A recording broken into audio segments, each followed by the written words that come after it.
بسم اللہ الرحمن الرحیم۔ السلام علیکم، میں ہوں شجی اللہ فراست۔ آپ دیکھ رہے ہیں نیشنل اور انٹرنیشنل نیوز پر مشتمل 4 ٹی وی کا خصوصی خبر نامہ دنیا بھر سے، یعنی خبریں آپ کی نظر سے۔ سب سے پہلے ہیڈ لائن۔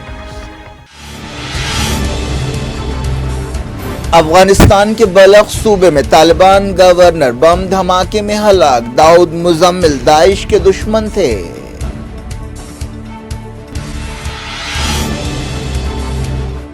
سعودی انجینئر کو 21 سال بعد گوانتانامو جیل سے رہا کیا گیا۔ جنین میں اسرائیل کا ایک اور دھاوا، 3 فلسطینی جاں بحق۔ نتن یاہو حکومت کے خلاف اسرائیلیوں کا زبردست مظاہرہ۔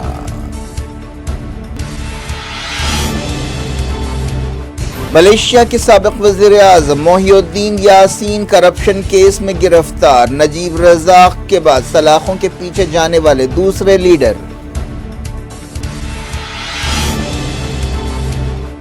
سعودی عرب کے ساتھ بات چیت ناکام ہوئی تو فیصلہ کن جنگ لڑیں گے، یمن کے حوثیوں نے دی وارننگ۔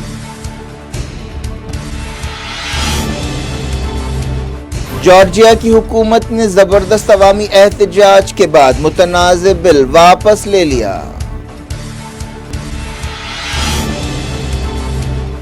یوکرین میں رشین حملوں کی تازہ لہر، یورپی ملکوں نے فوجی مدد بڑھانے کا کیا اعلان۔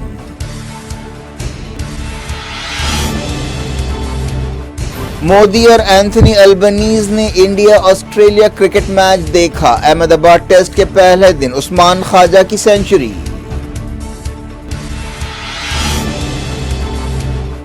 بی جے پی چور دروازے سے تلنگانہ میں گھس نہیں سکی، ای ڈی کو بدلے کے لیے استعمال کر رہی ہے۔ دہلی میں کویتا کی پریس کانفرنس۔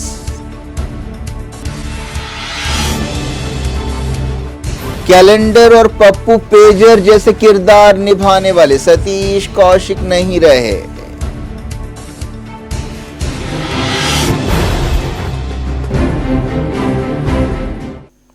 ہیڈ لائنز آپ نے دیکھی، اب خبروں کی تفصیل کی طرف آپ کو لیے چلتے ہیں۔ افغانستان کے بلخ صوبے میں ایک بم دھماکے میں طالبان کے گورنر اور 2 دوسرے ہلاک ہو گئے۔ پولیس کے ترجمان نے بتایا کہ محمد داؤد مزمل بلخ صوبے کے گورنر تھے۔ اس دھماکے میں جو آج صبح ہوا وہ 2 دوسرے لوگوں کے ساتھ ہلاک ہو گئے۔ پولیس ترجمان نے بتایا کہ یہ دھماکہ ان کے دفتر کی دوسری منزل میں ہوا۔ یہ واقعہ صوبے کے دارالحکومت مزار شریف میں پیش آیا۔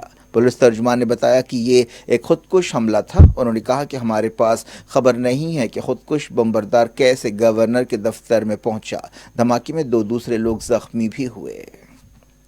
کسی نے بھی حملے کی ذمہ داری قبول نہیں کی ہے، لیکن داعش خراسان افغانستان میں حکمران طالبان کی دشمن اور چیلنج بن کر ابھر رہی ہے۔ مزمل داعش کی مخالفت کے لیے جانے جاتے تھے۔ ایک دن پہلے ہی انہوں نے کابل سے آنے والے اعلیٰ عہدیداروں سے ملاقات کی تھی۔ 2021 میں طالبان حکومت بننے کے بعد سے یہ اہم ہلاکتوں میں سے ایک ہے۔ جب سے طالبان نے اگست 2021 میں افغانستان پر قبضہ کیا ہے، تشدد میں کمی ضرور آئی ہے، لیکن داعش کافی سرگرم ہیں۔ طالبان کے ترجمان ذبیح اللہ مجاہد نے ٹویٹ کیا کہ اسلام کے دشمنوں کے دھماکوں میں مزمل شہید ہو گئے۔ مزمل کو پہلے ننگرہار صوبے کا گورنر مقرر کیا گیا تھا، جہاں انہوں نے داعش کے خلاف لڑائی کی قیادت کی تھی۔ پچھلے سال انہیں بلخ میں مقرر کیا گیا تھا۔ داعش کا کہنا ہے کہ وہ طالبان کے بجائے عالمی اسلامی خلافت قائم کرنے کے لیے لڑائی لڑ رہی ہے۔ سعودی عرب کے ایک انجینئر کو 21 سال بعد بدنام زمانہ گوانتانامو جیل سے رہا کیا گیا۔ 48 سالہ غسان الشربی پر کوئی الزام نہیں لگایا گیا تھا۔ وہ سعودی عرب واپس ہو گئے ہیں اور اس کے لیے سعودی حکومت پر بعض ذمہ داریاں لگائی گئی ہیں۔ امریکہ کے ڈیفنس ڈپارٹمنٹ نے کہا کہ اب ان کی حراست ضروری نہیں ہے۔ پینٹاگن نے 2022 میں کہا تھا کہ الشربی کا القاعدہ میں بہت بڑا عہدہ نہیں ہے۔ انہوں نے یہ بھی کہا تھا کہ انہیں بعض جسمانی اور دماغی مسائل ہیں۔ 9/11 حملوں کے بعد الشربی پاکستان فرار ہو گئے تھے۔ انہوں نے بم بنانے کی ٹریننگ حاصل کی تھی۔ اس کے اگلے سال انہیں گرفتار کیا گیا تھا اور گوانتانامو جیل بھیج دیا گیا تھا۔ اس سال یہ 4تھے گوانتانامو قیدی ہیں جنہیں رہا کیا گیا ہے۔ گوانتانامو کے بعد گوانتانامو امریکی نیوی کا ایک اڈا ہے جو کیوبا میں ہے، جہاں 2003 میں تقریباً 600 قیدی قید تھے۔ الشربی کو سعودی عرب بھیجنے کے بعد اب گوانتانامو جیل میں 31 قیدی رہ گئے ہیں۔ ان میں سے 17 کو رہا کرنے کے لیے بعض ملکوں سے بات چیت کی جا رہی ہے۔ دو پاکستانی بھائیوں 53 سالہ محمد ربانی اور 55 سالہ عبدل کو پچھلے مہینے ہی رہا کیا گیا تھا۔ اسرائیلی فوج نے جنین میں ایک اور دھاوا کرتے ہوئے 3 فلسطینیوں کا ہلاک کر دیا۔ اس سے 48 گھنٹے پہلے ہی اسی شہر میں کارروائی کرتے ہوئے 6 فلسطینیوں کو ہلاک کیا گیا تھا۔ فلسطین کی وزارت صحت نے بتایا کہ جمعرات کی صبح 3 لوگوں کو گولی مار دی گئی، جن میں 22 سالہ احمد فشاشے، 26 سالہ سفیان فخری اور 25 سالہ نافع ملاشے شامل ہے۔ منگل کو اسرائیلی فوج کی گولی سے زخمی ایک 14 سالہ بچے کی بھی موت ہو گئی ہے۔ فشاشے، فخری اور ملاشے کو جنین کے گاؤں میں ایک کار کے اندر گولی مار کر ہلاک کیا گیا۔ فلسطینیوں نے اسے سفاکانہ قتل قرار دیا ہے۔ اسرائیلی فوج نے صبح 6 بجے گاؤں پر حلہ بول دیا۔ مقامی میڈیا میں کہا گیا کہ فلسطینی مزاحمت کاروں اور اسرائیلی سپاہیوں کے بیچ فائرنگ کا تبادلہ ہوا۔ خبروں میں کہا گیا کہ مارے گئے 3 فلسطینی نوجوانوں کا تعلق اسلامی جہاد سے ہے۔ تصویریں سامنے آئی ہیں جن میں دیکھا جا سکتا ہے کہ کار کو آگ لگی ہے۔ فلسطینی اتھارٹی نے اسرائیل کے اس دعوے کی مذمت کی ہے۔ اتھارٹی کے ترجمان ابراہیم ملہم نے کہا کہ اسرائیل نے اندھی طاقت استعمال کی ہے اور دہشت پھیلائی ہے۔ انہوں نے کہا کہ اسرائیل ہمارے لوگوں کو ڈرانا دھمکانا چاہتا ہے، لیکن فلسطینی رکیں گے نہیں اور وہ ہر قربانی دینے کے لیے تیار ہیں۔ منگل کو ہی جنین ریفیوجی کیمپ پر اسرائیلی فوج کے حملے میں 6 فلسطینی جاں بحق ہوئے تھے اور 26 زخمی ہوئے تھے۔ 2 زخمیوں کی حالت اب بھی نازک ہے۔ چہارشنبے کو ان ہلاکتوں کے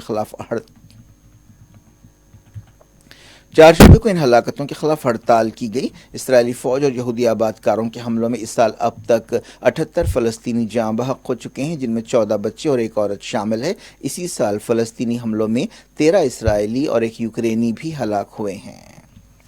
حماس لیڈر اسماعیل ہانیہ نے اس دوران تازہ اسرائیلی کارروائیوں میں جاں بحق فلسطینیوں کے ارکان خاندان سے بات چیت کی اور ان کے رشتہ داروں کی شہادت پر تعزیت کا اظہار کیا۔ انہوں نے کہا کہ ان فلسطینیوں نے عظیم قربانی دی ہے، جس کے لیے وہ مبارکباد دیتے ہیں۔ اس دوران غزہ کے قریب اسرائیلی فوج نے سمندر سے فائرنگ کرتے ہوئے 4 فلسطینی مچھیروں کو زخمی کر دیا۔ فلسطین انفارمیشن سینٹر نے یہ بات بتائی۔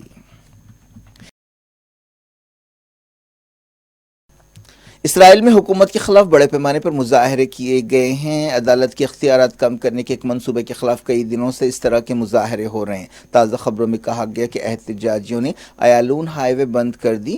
امریکہ میں رہنے والے یہودیوں میں بھی نتنیاہو حکومت کے اس منصوبے کے بارے میں بحث شروع ہو گئی ہے۔ کئی دنوں سے اسرائیل میں اس مسئلے پر احتجاج کیا جا رہا ہے۔ جمعرات کو اسرائیلی احتجاجیوں نے بڑے پیمانے پر ہڑتال کی اور خلل اندازی کا دن منایا۔ تمام اہم سڑکیں، ہائی ویز اور دوسرے اہم مقامات پر کام متاثر ہوا اور ٹریفک بند ہو گئی۔ ملائیشیا میں سابق وزیر اعظم محی الدین یاسین کو کرپشن کے کیس میں گرفتار کر لیا گیا ہے۔ سینئر سیاستداں سے بعض پروجیکٹس کے لیے کانٹریکٹر سے فنڈز حاصل کرنے کے بارے میں پوچھ تاچھ کی گئی، جس کے بعد انہیں گرفتار کیا گیا۔ کووڈ-19 کے دوران محی الدین یاسین وزیر اعظم تھے، انہیں ایک عدالت میں پیش کیا گیا۔ اینٹی کرپشن کمیشن نے بتایا کہ انہیں حکومت کی معاشی بحالی اسکیم میں دھاندلیوں کے بارے میں پوچھ تاچھ کے بعد گرفتار کیا گیا۔ 75 سالہ محی الدین یاسین جمعرات کی صبح الزامات کے تعلق سے کمیشن میں پیش ہوئے تھے۔ اینٹی کرپشن عہدیداروں نے بتایا کہ انہوں نے کانٹریکٹر سے وبا کے دوران اپنی پارٹی کے اکاؤنٹس میں فنڈز حاصل کیے۔ ملائیشیا میں کئی سیاستدانوں پر کرپشن کے الزامات ہیں۔ وہ دوسرے وزیر اعظم ہیں جنہیں عہدہ چھوڑنے کے بعد کرپشن کے کیس میں گرفتار کیا گیا ہے۔ سابق وزیر اعظم نجیب رزاق بھی کرپشن کے الزامات کے تحت گرفتار کیے گئے، انہیں 12 سال جیل کی سزا بھی سنائی گئی۔ محی الدین پارٹی میں ایک سخت کشمکش کے بعد عہدے پر آئے تھے۔ وہ 2021 میں کرپشن کے الزامات پر عہدے سے ہٹے تھے۔ نومبر میں ہونے والے الیکشنز میں انہیں انور ابراہیم کے خلاف شکست ہوئی تھی۔ انور ابراہیم نے کرپشن کے خلاف کریک ڈاؤن کا وعدہ کیا اور وبا سے متاثرہ لوگوں کے لیے راحت پیکیج کا اعلان کیا۔ یمن کے حوثیوں نے کہا ہے کہ اگر سعودی اتحاد کے ساتھ بات چیت ناکام ہو گئی تو وہ فیصلہ کن جنگ کے لیے تیار ہیں۔ انصار اللہ تحریک کی پولٹ بیورو کے رکن محمد البقیتی نے یہ بات کہی۔ انہوں نے یمنیوں سے کہا کہ وہ ایک ہو جائیں۔ یونائیٹڈ نیشنز کی کوششوں سے حوثیوں کی تنظیم انصار اللہ تحریک اور سعودی عرب کی مدد رکھنے والی جلا وطن حکومت کے خلاف پچھلے سال سیز فائر ہوا تھا، لیکن اکتوبر کے مہینے میں اس کی مدت بڑھائی نہیں جا سکی۔ تب سے عمان جنگ بندی کے لیے نئے سمجھوتے کی کوشش کر رہا ہے۔ عمان سعودی عرب اور یمن دونوں کا پڑوسی ہے۔ جارجیا کی حکومت نے زبردست عوامی احتجاج کے بعد ایک متنازع بل واپس لے لیا ہے جس میں میڈیا اور این جی اوز کو ٹارگٹ کیا گیا تھا۔ یورپی یونین نے حکومت کے اس فیصلے پر خوشی کا اظہار کیا۔ حکمران ڈریم پارٹی نے کہا کہ وہ کسی شرط کے بغیر بل واپس لے رہی ہے۔ حکومت نے کہا کہ وہ سماج میں ٹکراؤ کو ٹالنا چاہتی ہے۔ اس بل کے مطابق اگر این جی اوز اور میڈیا اداروں کو 20% سے زیادہ فارن فنڈنگ ملتی ہے تو ان کے لیے یہ اعلان کرنا ضروری تھا کہ وہ غیر ملکی ایجنٹس ہیں۔ اس بل کے خلاف بڑے پیمانے پر مظاہرے ہوئے تھے اور پارلیمنٹ کے باہر جھڑپیں ہوئی تھیں۔ یورپی ملکوں نے کہا تھا کہ یہ بل یورپ کی قدروں کے مطابق نہیں ہے۔ یوکرین کے دارالحکومت کیو اور دوسرے مقامات پر رشیا نے تازہ حملے کیے جن میں کم سے کم 6 سویلینز ہلاک ہوئے۔ کیو کے علاوہ اوڈیسا اور خارکیو میں بھی حملے کیے گئے۔ رشیا نے کہا کہ پچھلے ہفتے یوکرین کی طرف سے رشیا کی زمین پر حملوں کا جواب دینے کے لیے یہ تازہ کارروائی کی گئی ہے۔ اس دوران یوکرین کے صدر وولودیمیر زیلنسکی نے کہا کہ ماسکو یوکرین میں تازہ میزائل حملوں کی لہر سے بری نہیں ہو سکتا۔ ٹیلی گرام پوسٹ میں یوکرین کے لیڈر نے کہا کہ ان حملوں میں یوکرین کے 10 علاقوں میں حساس انفراسٹرکچر اور رہائشی عمارتوں کو نشانہ بنایا گیا۔ یوکرین کے عہدیداروں نے بتایا کہ رشیا نے جمعرات کی صبح 81 میزائلز اور 8 ڈرونز سے حملہ کیا جن میں سے 34 میزائلز کو مار گرایا گیا۔ یورپی ملکوں نے یوکرین کی فوجی مدد بڑھانے کا فیصلہ کیا۔ اس کے لیے انہوں نے نئے ہتھیار خریدنے کے لیے ایک سمجھوتے سے اتفاق کیا۔ یورپی یونین خارجہ پالیسی چیف جوزف بورل نے اس سلسلے میں ایک منصوبے کا اعلان کیا جس کے مطابق $1 بلین سے زیادہ کے نئے ہتھیار اور اتنی ہی رقم کے گولہ بارود خریدے جائیں گے۔ اس دوران یوکرین کے اعلیٰ عہدیدار نے کہا کہ باخمت ٹاؤن میں مزاحمت کی جا رہی ہے اور یہ ایک اہم کامیابی ہے۔ یونائیٹڈ نیشنز کے عہدیدار نے رشیا کے تازہ حملوں کے بعد زاپوریزھیا نیوکلیئر پلانٹ کے تعلق سے فکر مندی کا اظہار کیا۔ انٹرنیشنل ایٹامک انرجی ایجنسی کے چیف رافیل گراسی نے کہا کہ یہ نہیں چل سکتا۔ یوکرین کی فوج نے کہا کہ 80 میزائلز میں سے کم 34 کو مار گرایا گیا۔ لوٹتے ہیں انڈیا۔ وزیر اعظم نریندر مودی اور Australian prime minister Anthony Albanese نے انڈیا اور آسٹریلیا کے بیچ احمد آباد میں چوتھے کرکٹ ٹیسٹ میچ کے پہلے دن کا کھیل دیکھا۔ دونوں پرائم منسٹرز نے فرینڈشپ ہال آف فیم کا افتتاح کیا جس میں انڈیا اور آسٹریلیا کے درمیان کرکٹ کی تاریخ کو پیش کیا گیا۔ دونوں لیڈرز نے اپنے اپنے کپتانوں کو ٹیسٹ کیپس حوالے کی اور کھلاڑیوں کے حوصلے بڑھائے۔ اس سال 75 سال کی کرکٹ دوستی کا جشن منانے کے لیے یہ پروگرام رکھا گیا۔ اسٹیڈیم میں میچ دیکھنے کے لیے عوام کی بڑی تعداد جمع ہوئی۔ گجرات کے governor Acharya Dev Vrat, chief minister Bhupendra Patel, B C C I chief Jay Shah بھی اس موقع پر موجود تھے۔ وزیر اعظم نریندر مودی اور اینتھونی البنیز دہلی میں آپسی ملاقات کرتے ہوئے دونوں ملکوں کے درمیان الگ الگ شعبوں میں تعاون بڑھانے کے بارے میں بات چیت کریں گے۔ اینتھونی البنیز 4 دن کے انڈیا دورے پر ہیں۔ ایک دن پہلے انہوں نے احمد آباد میں سابرمتی آشرم کا دورہ کیا تھا۔ انہوں نے آسٹریلیا کی ایک یونیورسٹی کے پروگرام میں بھی حصہ لیا۔ اس موقع پر دونوں ملکوں کے عہدیداروں نے ایک دوسرے کی ڈگریوں کو قبول کرنے کے لیے ایک سمجھوتا کیا۔ Aam Aadmi Party M L A Saurabh Bharadwaj اور اتیشی نے وزیروں کی حیثیت سے حلف لیا ہے۔ انہیں چیف منسٹر دہلی اروند کیجریوال کی موجودگی میں لیفٹیننٹ گورنر وی کے سکسینہ نے حلف دلایا۔ لیڈر آف اپوزیشن رامویر سنگھ بھی اس موقع پر موجود تھے۔ اتیشی پی ڈبلیو ڈی، تعلیم، بجلی اور ٹورزم کی ذمہ دار ہوں گی جبکہ بھردواج صحت، شہری ترقی، پانی اور صنعتوں کے وزیر ہوں گے۔ بی آر ایس لیڈر کے کویتا نے کہا ہے کہ انہوں نے کچھ غلط نہیں کیا اور انفورسمنٹ ڈائریکٹریٹ کا سامنا کرنے کے لیے تیار ہے۔ انہوں نے الزام لگایا کہ مرکزی حکومت انفورسمنٹ ڈائریکٹریٹ کا استعمال کر رہی ہے کیونکہ بی جے پی تلنگانہ میں چور دروازے سے داخل نہیں ہو سکی۔ دہلی میں ایک پریس کانفرنس سے خطاب کرتے ہوئے کویتا نے کہا کہ ہم نے دیکھا ہے کہ بی جے پی نے 9 ریاستوں میں چور دروازے کا استعمال کیا لیکن وہ تلنگانہ میں ایسا نہیں کر سکی، اس لیے بدلے کے طور پر وہ انفورسمنٹ ڈائریکٹریٹ کا استعمال کر رہی ہے، لیکن ہم اس سے نہیں ڈرتے۔ انہوں نے کہا کہ میں وزیر اعظم سے درخواست کرتی ہوں کہ وہ قیمتیں کم کریں، زیادہ سبسڈی دیں، زیادہ نوکریاں دیں۔ انہوں نے کہا کہ ہمارے جیسے لوگوں کو ٹارچر کر کے آپ کو کیا ملے گا؟ کویتا نے عورتوں کو پارلیمنٹ اور اسمبلیوں میں ریزرویشن دینے کی تائید میں بھوک ہڑتال کا اعلان کیا ہے۔ انفورسمنٹ ڈائریکٹوریٹ نے دہلی کی ایکسائز پالیسی اسکیم میں دھاندلیوں کے کیس میں کویتا کو پوچھ تاچھ کے لیے بلایا ہے۔ جمعے کو کویتا کے ساتھ بھوک ہڑتال میں 18 پارٹیوں کے لیڈرز حصہ لیں گے۔ مشہور بالی ووڈ ایکٹر، رائٹر اور ڈائریکٹر ستیش کوشک نہیں رہے۔ انہیں فلم مسٹر انڈیا کے کردار کیلنڈر کی وجہ سے یاد رکھا جائے گا۔ چہارشنبے کی رہا ہے آپ کی دنیا میں، آخر میں ہیڈ لائنز دنیا بھر سے ایک بار پھر دیکھیں۔ افغانستان کے بلخ صوبے میں طالبان گورنر بم دھماکے میں ہلاک۔ داؤد مزمل داعش کے دشمن تھے۔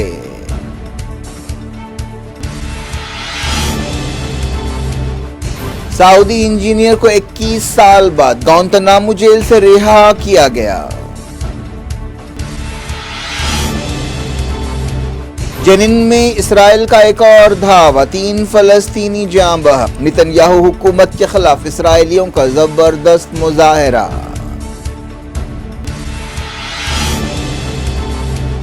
ملیشیا کے سابق وزیر اعظم محی الدین یاسین کرپشن کیس میں گرفتار۔ نجیب رزاق کے بعد سلاخوں کے پیچھے جانے والے دوسرے لیڈر۔ سعودی عرب کے ساتھ بات چیت ناکام ہوئی تو فیصلہ کن جنگ لڑیں گے، یمن کے حوثیوں نے دی وارننگ۔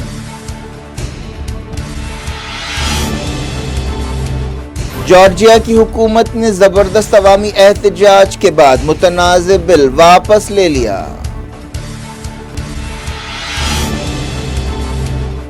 یوکرین میں رشین حملوں کی تازہ لہر، یورپی ملکوں نے فوجی مدد بڑھانے کا کیا اعلان۔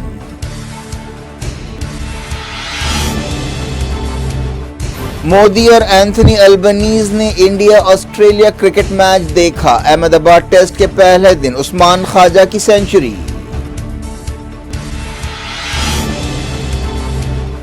بی جے پی چور دروازے سے تلنگانہ میں گھس نہیں سکی، ای ڈی کو بدلے کے لیے استعمال کر رہی ہے۔ دہلی میں کویتا کی پریس کانفرنس۔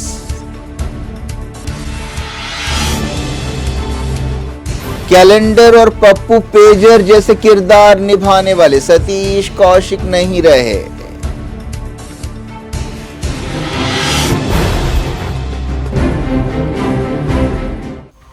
یہ تھی آج کی خبریں۔ شیڈول افراد سب کو دیں اجازت اور اپنا بے حد خیال رکھیں۔ اللہ حافظ۔